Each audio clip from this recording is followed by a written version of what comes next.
मेरी दीदी शादी की रात घर से भाग गई थी। पापा ने उसका दहेज का सामान ऊपर वाले कमरे में फेंक दिया और उसे ताला लगाकर बोले, अगर किसी ने उस कमरे को खोला तो मेरा मरा हुआ मुंह देखोगी। तभी सब घर वाले डर गए और कई सालों तक कोई उसके आसपास नहीं गया। एक रात पापा को दूध का गिलास उस कमरे में ले जाते हुए देखा तो चुपके से पीछे गई और जो कि कमरे के अंदर झांका, मेरे पैरों तले ज़मीन निकल गई। मेरा नाम राधिका है। मैं यूपी की रहने वाली हूँ। मेरी ज़िंदगी बड़ी अजीब तरीके से गुजर रही थी। यूँ कि मुझे किसी की हुई गलती का कर्ज चुकाना पड़ा था। हम बहन भाई थे, 2 बहनें फिर एक छोटा भाई। बड़ी बहन बहुत सुलझी हुई और बहुत खूबसूरत थी और पापा की आंखों का तारा थी। मुझे भी अपनी बहन रवि से बड़ी मोहब्बत थी, इसीलिए उसके जैसा बनना चाहती थी। अगर वह आटा गूंदती तो मैं भी जिद करती, मुझे भी आटा गूंदना है। वह खाना बनाती और पापा उसके खाने की तारीफ़ कर देते तो मुझे भी हर हाल में खाना पकाना होता। यह मेरा सबसे बड़ा गलती था। पापा अगर रावी दीदी से कहते कि तुमने बहुत फूंक फूंक कर कदम रखना है क्योंकि तुम्हारे छोटे भाई बहन तुम्हारी नकल करते हैं। खैर, रवि दीदी तो कोई गलती कर ही नहीं सकती, लेकिन वक्त ने सब साबित कर दिया यह सब हमारा वहम था। दीदी भी तो इंसान थी और इंसान की फितरत गलत और सही दोनों शामिल होता है। जैसा कि मैंने पहले बताया कि मेरी बहन बहुत ज़्यादा खूबसूरत थी। जैसे ही उसने अपनी ग्रेजुएशन पूरी कर ली थी तो उसके हर तरह से रिश्ते आने लगे। ऐसा लगता था कि रिश्तेदारों में होड़ लगी हुई है कि इसको हम ही अपने घर की बहू बनाएंगे और आए दिन बेफिजूल में वह हमारे घर के चक्कर काटने लगे थे। पापा ने सोचा कि अगर एक घर में मैंने अपनी बेटी दे दी तो दूसरे घर वाले बिना वजह मुझसे नाराज़ हो जाएंगे। इसीलिए पापा ने फैसला किया कि जहाँ कोई रिश्तेदारी ना हो, दूर दूर तक, वहाँ पर मेरी दीदी की शादी करेंगे। तब शायद मेरे पापा को इस बात का अंदाज़ा नहीं था कि वह कितनी बड़ी गलती करने जा रहे हैं। उन्हें चाहिए था कि दीदी की शादी का इतना बड़ा फैसला करने से पहले उन्हें अपने पास बिठाकर उनसे दिल की बात तो मालूम करने की कोशिश करते। उनके सर पर हाथ रख कर एक बार तो पूछ लेते कि बेटी, तुमने भी तो कुछ अपने भविष्य के बारे में सोचा होगा, मुझे बताओ। अगर दिल में कुछ है, मुझसे शर्म आती है तो अपनी मम्मी को बता दो अपना राज। मगर पापा ने इस मामले में घर के किसी भी सदस्य की जी जानने की रत्ती भर भी कोशिश नहीं की थी। उन्होंने बाहर से ही किसी से बात करके दीदी का रिश्ता तय कर लिया था और बात मर्दों के बीच में शादी का रिश्ता पक्का हुआ था। एक दिन पापा ने मम्मी से आकर कहा कि मैंने रवि का रिश्ता तय कर दिया है, पक्का कर दिया है। वह बहुत अच्छे लोग हैं, खाते पीते हैं, अमीर घर के हैं, हमारी बच्ची को खुश रखेंगे। मम्मी बिल्कुल चुप रह गई थी। सिर्फ मम्मी पर ही नहीं, हम पर भी बहुत तेज़ बिजली से गिर पड़ी थी। हम तीनों बहन भाई एक कमरे में बैठे हुए थे और एक दूसरे की तरह सवालों की नज़रों से देख रहे थे कि यह क्यों हुआ और कैसे हुआ। खैर, मम्मी कहने लगी, कबीर, यह कैसे हो सकता है। दीदी बिल्कुल सोच में पड़ गई थी। अगले रोज़ मम्मी हम बहनों के कमरे में आई थी मम्मी कहने लगी, रवि अच्छे से तैयार हो जाना, आज लड़के वाले तुम्हें देखने आएंगे। दीदी शिकवा करने से अपने आप को रोक नहीं पाई। मैं बोली, मम्मी मुझे पापा से इस तरह के फैसले की हरगिज़ उम्मीद नहीं थी। तब मम्मी चौंक गई। उन्होंने रवि का हाथ पकड़ लिया और कहने लगी, मेरी बच्ची बताओ, अगर तुम्हें कोई और पसंद है या किसी ने तुमसे शादी का वादा कर रखा है, मैं तुम्हें उस बात की यकीन दिलाती हूँ, अगर तुम्हारी पसंद अच्छी हुई तो मैं तुम्हारी शादी उसी जगह करवा दूँगी जहाँ तुम कहोगी। दीदी ने ना में सिर हिला दिया और बोली, नहीं, मैं ऐसी बात नहीं कर रही हूँ, मगर फिर भी मेरे दिल को अजीबोगरीब ख्यालों ने घेर लिया है। ऐसा लगता है कि यह शादी मेरे लिए खुशियाँ लेकर नहीं आएगी, बल्कि मेरा मुकद्दर बर्बाद बन जाएगी। मम्मी तो दीदी की बात सुनकर तड़प उठी थी। मम्मी बोली, ऐसी बातें करने से पहले यह भी नहीं सोचा कि माँ के दिल पर क्या गुजरेगी। वे लोग दीदी को देखने के लिए आ गए थे। उनमें एक बूढ़ी औरत थी और एक जवान लड़की थी। उन्होंने बताया कि लड़के की माँ को तो कोमा में है, इसीलिए दादी और बहन आई है। मम्मी दीदी काव्या को भी अपने साथ ले गई थी। तो लड़के की दादी ने दीदी को बहुत प्यार किया था। वह लड़की भी अच्छी लगती थी। उसने तो अभी से रवि को भाभी कहना शुरू कर दिया था। फिर जाते हुए लड़के की दादी ने दीदी काव्या के हाथ में पैसे रख गई थी। सच कहूँ तो काव्या मेरे दिल को बड़ी तसल्ली सी मिल गई है। तुम बताओ रावी, तुम्हारी क्या राय है? दीदी तो जैसे मारे लाल हुई जा रही थी। उनके गाल तो बिल्कुल लाल लाल हो गए थे। दीदी बोली कि मम्मी, मुझे इस रिश्ते से कोई एतराज़ नहीं है। फिर तो जैसे हमारे घर में खुशियों का माहौल हो गया था। कोई नहीं जानता था कि खुशियाँ बहुत जल्द गम में तब्दील होने वाली हैं। सब कुछ बहुत अच्छे तरीके से हो रहा था, कुछ भी गड़बड़ तो नहीं थी। दीदी भी बहुत खुशी खुशी हर चीज़ में हिस्सा ले रही थी।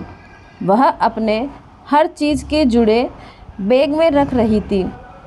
अपने जूते भी तो उन्होंने खुद ही पसंद किए थे। सिर्फ इतना नहीं कि बारात के लिए अपनी मर्जी का पार्लर भी खुद ही किया था।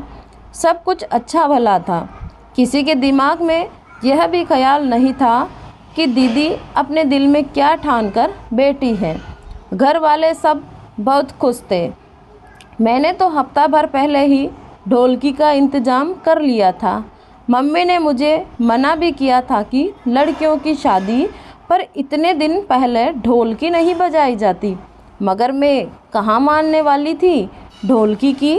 हम लोगों ने बहुत बधाई और दीदी बहुत एंजॉय करती, बल्कि अपने फरमाइश पर अपनी मर्ज़ी के गाने भी गवाया करती थी। मुझे तो यूँ ही लगता था कि अगर शर्मो हया अरे नहीं आ जाती तो खुद ही दीदी हमारे साथ बैठकर गाने लगती। खैर, वक्त गुजर गया और दीदी की बारात का दिन आ गया। दीदी बहुत महंगे लहंगे से तैयार होकर गई थी। उन्होंने अपना पसंदीदा लहंगा पहना हुआ था। थोड़ी देर बाद बारात भी आ गई थी। मैंने दूल्हे को देखा तो मेरा मुंह तो खुला का खुला ही रह गया। दूल्हा तो बहुत ही खूबसूरत था और हैंडसम भी। तो सोचा कि जाकर दीदी को बताती हूँ कि आपकी किस्मत में तो शहजादा लिखा गया है। मैं भागकर अपने कमरे में गई तो वहाँ दीदी नहीं थी। मैं हैरान थी कि अभी तो मैं दीदी को यहीं छोड़कर गई थी, अब वह कहाँ गई। मैंने उनकी तलाश में मम्मी के कमरे में गई तो वह भी खाली पड़ा था। मेरी फ़िक्र बहुत ज़्यादा बढ़ गई थी। मैं जल्दी से बाहर आई और मम्मी को ढूंढने लगी। मम्मी मेहमानों की खातिर में लगी हुई थी।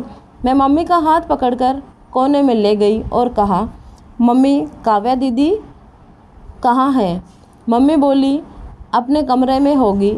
मैंने कहा, वह कमरे में भी नहीं है। मम्मी ने मेरा हाथ झटक दिया और बोली, यही कहीं होगी, पीछे हटो, मुझे सब मेहमानों से मिलने दो। वे उस अंदाज से बात कर रही थी जैसे उन्हें किसी चीज़ की गलत होने का अंदेशा ही ना हो। तब मैंने मम्मी का हाथ पकड़कर झकझोर दिया। मैं बोली, मम्मी मुझे बहुत घबराहट हो रही है। मम्मी भी चौंक गई थी। मम्मी बोली, तुम्हारी घबराहट को मैं अभी दूर कर देती हूँ।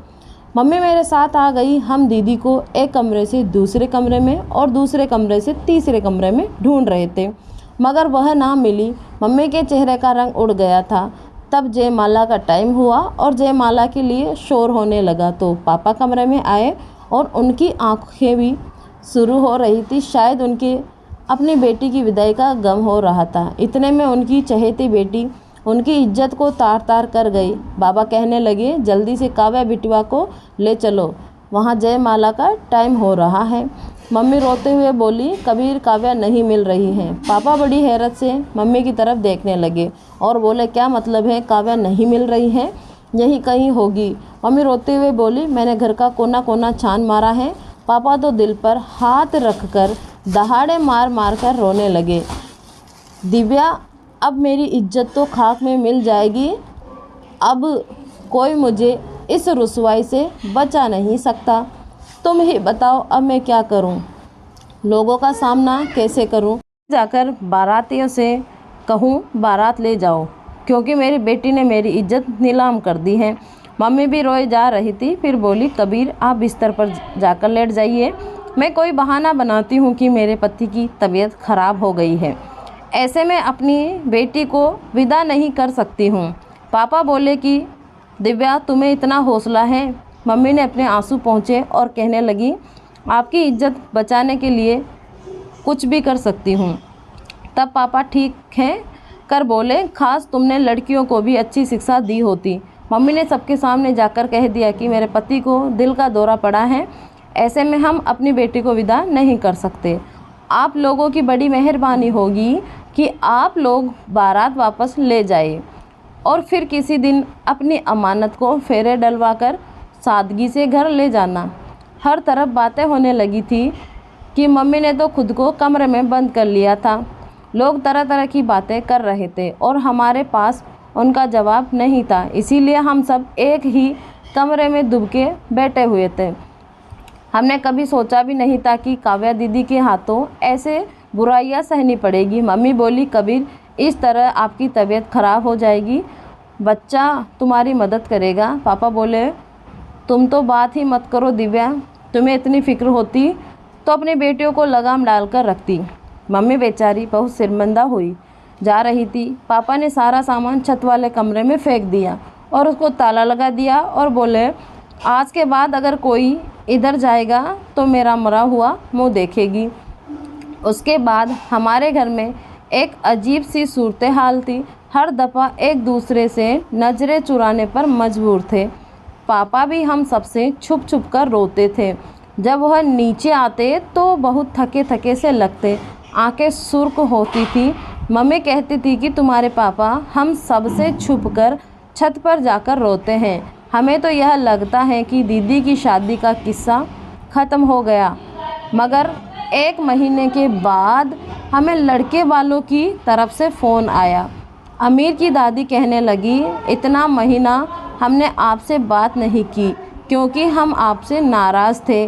बारात तो आप लोगों ने वापस कर दिया, मगर अब ठंडे दिमाग से सोचा तो आपकी भी कोई मजबूरी होगी। यह भी हो सकता है कि आपकी बड़ी बेटी ने रिश्ते से इनकार कर दिया हो और आपने अपनी इज्जत बचाने के लिए कबीर बेटे की बीमारी का बहाना बना लिया होगा। अगर ऐसी कोई बात है तो हमें उस पर भी कोई एतराज़ नहीं है। अगर आप अच्छा समझो तो आप कबीर बेटे से राय मशवरा करके हमें अपनी छोटी बेटी का रिश्ता दे दो, क्योंकि हमने बहुत घरों में रिश्ता ढूंढा पर आपके बच्चों जैसे वह बात नहीं थी और हर जगह मिलावटी मिली है। आपका घर आना हमें अच्छा लगा है, इसीलिए हम चाहते हैं कि किसी ना किसी तरह हमारी रिश्तेदारी आपसे हो जाए। मम्मी कहने लगी, ठीक है, मैं कबीर से राय मशवरा करके बताऊंगी।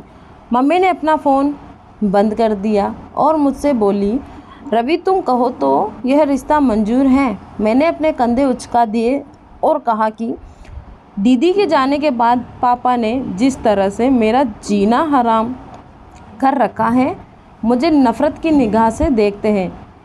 मैं चाहती हूँ कि दिन से रात ना हो और मैं यहाँ से चली जाऊँ और दोबारा यहाँ पर वापस लौट कर ना आऊँ। मम्मी मेरे गले में अपना हाथ डालकर रोने लगी। बेटी, हमारे नसीब में ऐसे ही किसी की सज़ा हमें मिलती है। तुम्हारी माँ के साथ भी ऐसा ही हुआ था और तुम्हारे साथ भी ऐसा ही हो रहा है। मैं चाहती हूँ कि तुम्हारी तकदीर बदल जाए, मगर मैं क्या करूँ? मैं तो खुद मजबूर हूँ। हमारे हाथ बंधे हुए हैं। मम्मी इस कदर टूटी हुई थी कि मुझे ही उनकी हिम्मत बनानी पड़ी। मम्मी से बोली, मम्मी आप नाराज़ मत हो, सब भगवान अच्छा करेगा। मैं उठकर अपने कमरे में चली गई थी क्योंकि पापा के घर वापस आने का वक्त हो गया था। आज मेरा दिल अजीब सा धड़क रहा था क्योंकि आज मेरी किस्मत का फैसला हुआ था। जैसे घर का दरवाज़ा खुला, मैं अपने कमरे की खिड़की में जाकर बैठ गई। पापा घर आए। पापा ने पहले इधर उधर देखा और आंगन को खाली पाकर वह दबे कदमों में किचन में गए। मुझे उनके अंदाज पर हैरत हुई थी कि थोड़ी देर के बाद किचन से वापस आए तो मुझे उनके हाथ में दूध का गिलास नज़र आया था। इधर उधर देख रहे थे जैसे वह यह काम बड़ी समझदारी से कर रहे थे। वह किचन में गए और किचन से एक गिलास दूध लिया और फिर धीरे धीरे सीढ़ियाँ चढ़ने लगे और फिर छत पर चले गए और मैं बिल्कुल हक्का बक्का बेटी हैरान हो गई थी। यह सब जो अभी मेरी नज़रों ने देखा था वह सब क्या था? यह बिल्कुल आम सी बात थी, मगर पापा के खुफिया अंदाज ने मुझे हैरान कर दिया था। मुझे फिर भी उस बात की भी फिक्र हुई कि मम्मी पापा के आने के बाद कमरे से बाहर क्यों निकली थी, क्योंकि अब वह जब काम से वापस आया करते थे तो मम्मी सब कुछ छोड़ छाड़ कर पापा के पास जाया करती थी। उनसे खाने का पूछती थी, फिर ताज़ा रोटियां बना कर देती थी। मैं दबे कदमों से मम्मी के कमरे में गई तो पता चला कि वह तो सो रही हैं। फिर पापा आधे घंटे के बाद छत से उतर आए थे। उनकी हालत अजीब सी हो रही थी। मैं यह सब अपने कमरे की खिड़की से देख रही थी। मम्मी ने पापा को बताया कि आज उन्हें लड़के वालों का फ़ोन आया था और वह अब हमारी छोटी बेटी का हाथ मांग रहे हैं। वह कहने लगे, अगर आप हमें अपनी बड़ी बेटी का रिश्ता नहीं दे सकते तो हमें अपनी छोटी बेटी का रिश्ता दे दे। पापा ने उसी वक्त खाना उठाकर फेंक दिया और गुस्से से दहाड़े मारकर बोले, उनसे कहना था कि मेरी बेटी के नसीब में अभी इतनी खराबी नहीं हुई है कि तुम जैसे बेगैरत लोगों को रिश्ता दे दे। जहाँ मैं चौकी थी वह मम्मी भी दंग रह गई थी। मम्मी बोली, कबीर आपकी इस बात का क्या मतलब है? क्या वे लोग अच्छे नहीं हैं? पापा ने नाम में सिर हिला दिया और कहने लगे, आज के बाद उनका फ़ोन आए भी तो मत उठाना। तब मम्मी बड़े गुस्से से बोली, आपको तो अपने अक्ल पर बड़ा यकीन था। आप तो कहते थे औरतें कम अक्ल होती हैं। आपसे इतनी बड़ी भूल कैसे हो गई? अभी आप जैसे काव्या का रिश्ता ऐसे लोगों में दे देते जो बुरे थे। पापा इधर उधर दरवाजे को धक्के मारते हुए बाहर निकल गए थे। मम्मी फूट फूट कर रोने लगी थी। वह बोली, तुमने मेरी ज़िंदगी ख़राब कर दी। अब तुम्हें मैं क्या बोलूँ? वह जितनी देर घर में होते थे मैं अपने कमरे में से नहीं निकलती थी। जब मम्मी तो हर वक्त काव्या के गम में डूबी रहती थी। भाई स्कूल से ट्यूशन फिर क्रिकेट खेलने चला जाता था। वह देर रात घर से लौटता था जैसे वह भी घर के माहौल से भागना चाहता है। अब अक्सर पापा तो छत पर दूध के गिलास ले जाते देखा। समझ नहीं आता कि वह दूध का गिलास छत पर क्यों ले जाया करते हैं। अब हर वक्त इस बात से परेशान रहने लगी थी। इस वजह से मुझे नींद भी नहीं आती थी। मैं सारा दिन काव्या दीदी को याद करके लगी थी। काव्या बहुत अच्छी दोस्त थी। काश वह इतना गलत कदम ना उठाती। रात बहुत गहरी हो चुकी थी। आसपास कुत्ते के भौंकने की आवाज़ भी आ रही थी। मैं उठकर अपने कमरे की खिड़की में बैठ गई। तब मुझे कोई अजीब सा महसूस हुआ था, जैसे कोई हमारे घर के आंगन में घूम रहा हो। मैंने गौर किया तो वह और कोई नहीं, मेरा बाप था। मैं सो गई थी। पापा के अंदर से ऐसा लगा जैसे वह बहुत मजबूर हो। मुझे आज उनको बहुत तरस आते लगा था कि वह कमरा जहाँ पर पापा ने दीदी का दहेज का सामान रखा हुआ था, वह खुला हुआ था और उसमें रोशनी आ रही थी। मैं आगे बढ़ गई। दरवाज़ा खुला था, इसीलिए मैं चुप कर अंदर का सारा मंजर देखने लगी थी। अंदर तो दीदी बैठी हुई थी। मैं यह देखकर थर थर काँपने लगी थी। पापा दीदी को निवाला बना बनाकर मुंह में डाल रहे थे। दोनों चुप थे, मगर उनकी आंखों से आंसू बह रहे थे। यह सब क्या हो रहा था, मेरी समझ से बाहर था। फिर बड़ी देर बाद पापा ने बोला, तुम मेरी बड़ी बेटी नहीं हो काव्या। दीदी बिल्कुल पापा के ऊपर चिल्ला पड़ी। इसीलिए आप मेरे साथ ऐसा कर रहे हैं कि मैं आपकी औलाद नहीं हूँ। क्या आप यह घिनौनी हरकत रवि के साथ कर सकते थे? पापा जल्दी से बोले, काव्या मैं तुमसे बहुत मोहब्बत करता हूँ, मगर तुम जानती हो कि मैं यह सब कुछ कभी रवि के साथ नहीं कर सकता था। काव्या दीदी रोने लगी थी। वह बोली, मुझे वजह जाननी है, आपने मुझे इस कमरे में बंद क्यों कर रखा है? तो बोले, सुनो, आज मेरे पास भी बहुत वक्त है। मैं तुम्हें वैसे भी तुम सारा दिन बेहोश हो जाती हो, मगर यह तो रवि है ना, उसकी वजह से मैं कभी भी ज़्यादा देर तक छत पर नहीं रह सकता था, क्योंकि मुझे डर था कि कहीं उसे मुझ पर शक ना हो जाए। रात के उस पहर सब सो रहे हैं, इसीलिए आज मैं तुम्हें सब कुछ बताता हूँ। काव्या, हम 2 भाई बहन थे, एक मैं और एक मुझसे बड़ी बहन। बहन मुझसे पूरे 7 बरस बड़ी थी, इसीलिए उनकी शादी पहले हुई थी और दीदी की शादी के बाद हमारे घर में बहुत खामोशी छा गई थी। इसीलिए तय कर दिया गया था कि मेरी शादी जल्दी करेंगे। उन्होंने मेरे लिए दिव्या को पसंद कर लिया और हमारा रिश्ता तय हो गया। उन्हें दिनों में हम पर कयामत टूट पड़ी थी, क्योंकि दीदी विधवा होकर घर आ गई थी। दीदी अकेले नहीं, बल्कि उनकी गोद में 4-5 महीने की बच्ची थी। उन्हें ना अपनी फ़िक्र थी और ना ही बच्ची की। मेरी माँ भी बूढ़ी हो चुकी थी, इसीलिए वह भी उस बच्ची को संभाल नहीं सकती थी। दिव्या ने तुम्हें हाथों हाथ लिया और तुम पर इतना प्यार न्योछावर किया कि मैं भूल ही गया था कि तुम मेरी बेटी हो या भांजी। तुम जब बोलने लगी तो दिव्या को तुम मम्मी कहती थी और अपनी सगी मम्मी को बुआ कहती थी। हालात कुछ अलग हो गए।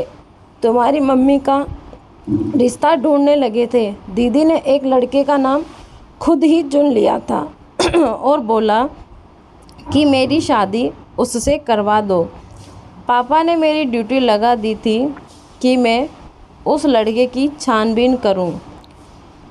बताओ, क्या पता वह तो लड़का कोई फ्रॉड निकला था। मगर जब मुझे यह ख्याल आता है कि तुम भी कहीं अपनी मम्मी के नक्शे कदम पर तो नहीं चलोगी, नहीं तो मेरा जीना हराम हो जाएगा। इसीलिए मैंने जल्दी जल्दी तुम्हारा रिश्ता ढूंढा और तुम्हारी शादी कर डाली। जब लड़के की माँ कोमा में थी, लेकिन दादी और बहन तो मौजूद थी, तो मैंने सोचा चलो कोई बात नहीं, यह शादी जल्दी हो जाएगी। पता है फिर क्या हुआ? जिस दिन तुम्हारी बारात में लड़के की मम्मी ठीक होकर बारात में आ गई थी, और तुम जानती हो कि वह कौन थी?